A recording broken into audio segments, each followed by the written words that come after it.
Hey everyone, how's it going? I'm a Total Dork, and today it's time to rethink fourth quarter game releases. The last couple of months in the gaming industry have been some of the most disappointing in recent memory. There were a ton of high-profile games released in just the span of a few weeks. A new Call of Duty, Battlefield, Halo, and 3 remastered GTA games all released in November alone. And all 3 of these games, with the possible exception of Halo Infinite, not only failed to reach expectations, but did so in one way.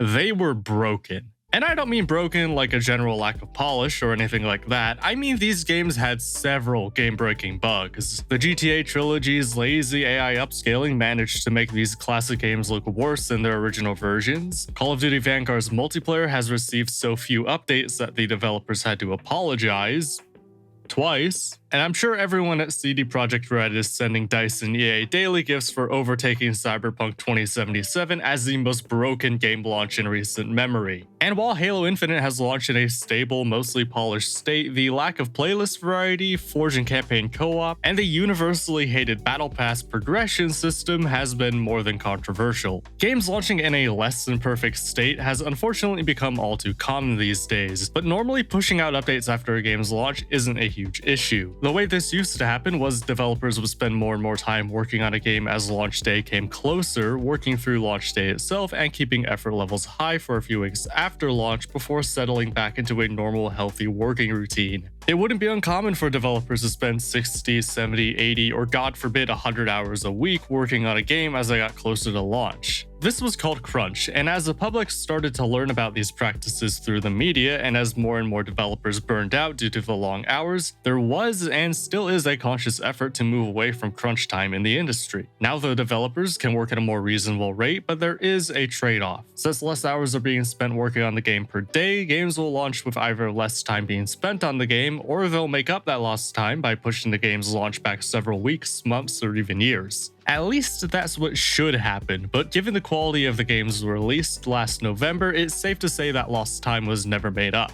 Video games are huge moneymakers nowadays, and they're also more expensive to make than ever. With that kind of money, shareholders have all of the power and very little patience. After years of investing money, they'll eventually want to see some kind of return, which leads to the game being pushed out before it's ready. Now again, games launching in a less than perfect state wouldn't normally be a problem for developers if they reverted back to their old ways of working 80 hours a week. However, there is still a conscious effort to avoid crunch, and the time these games are often released compounds the problem. All of the games mentioned so far released in the fourth quarter of the financial calendar, which basically means the last 3 months of the year. A lot of entertainment products are released at this time of year because the holidays entice people to spend money. The thinking goes that people are more willing to spend money on entertainment in December after a long year than they are in January. The problem is that people don't tend to work on the holidays either, and that includes game developers, meaning nobody is at the office working on the game after launch. So to recap, we have studios that are spending a lot of money developing a game while not trying to overwork their developers. We have investors that rightfully want to see a return on their investment, but have very little patience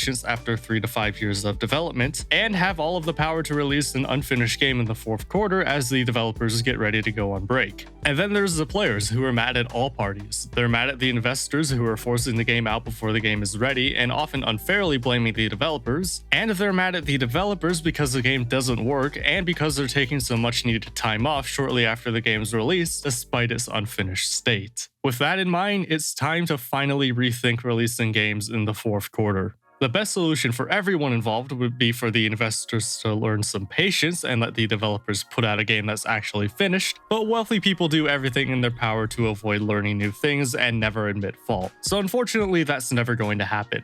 And I don't want to go back to the days where developers work 24 hours a day, 7 days a week. They're people too and deserve to work in a healthy environment. An easy solution is to not release a game just a month before the developers leave the office for weeks at a time. While it's true spending increases in the fourth quarter, that's because everyone is releasing stuff at this time. It's circular logic that just hasn't been challenged. Look at a game like Resident Evil 8. It was released in May in a polished, content-rich state, was critically acclaimed upon its release, and sold very well on top of it all. While children might need to wait until Christmas to get a game they want, I'm an adult who can buy things whenever I want them. And if your market is children, a summer release date that coincides when schools go on summer break makes a lot more sense than a winter release date where they only have a week or two off, especially with how important player retention and active monthly players are. If you release early in the year and need a boost in the fourth quarter, then release a major DLC towards the end of the year. It'll drive new players into the game, bring back old players that dropped the game for one reason or another, and it takes way less time to develop than a full game, meaning it should release in a good place with less development time. And even if it releases in a poor state, players will be far more forgiving if the base game already met or exceeded expectations than they would be if the game itself released at the same time and wasn't functional. And since most online games are moving towards the games as a service approach, this is something you're probably going to be doing anyway. But I'm not even asking you to launch the game in the first half of the year like Resident Evil did. If they move the release date into September or October, it gives the developers extra time to fix problems that only arise after launch before going on break. There are some problems that a dozen QA testers can miss that only become evident after millions of players get their hands on the game. And giving the developers more runway to fix those bugs will not only help the state of the game, but show players they're not abandoning the game and taking a vacation right after it releases. It's also going to be a lot easier to sell an investor on a 9-month delay as opposed to a full year, which definitely helps. Whichever option any developer uses is fine by me, as long as we start getting games that are finished upon release. Games releasing in a buggy, broken state is not good for anyone. It's not good for the developers and their reputation in the industry. It's not good for the investors that sacrifice long-term profit for some early returns. And it's not good for the players who have to sit through countless updates to get the game they thought they were going to get when they bought it. But those are just my thoughts. Of course, let me know what you think in the comments below. Thanks for watching, like and subscribe, and I'll see you in the next video. Take care.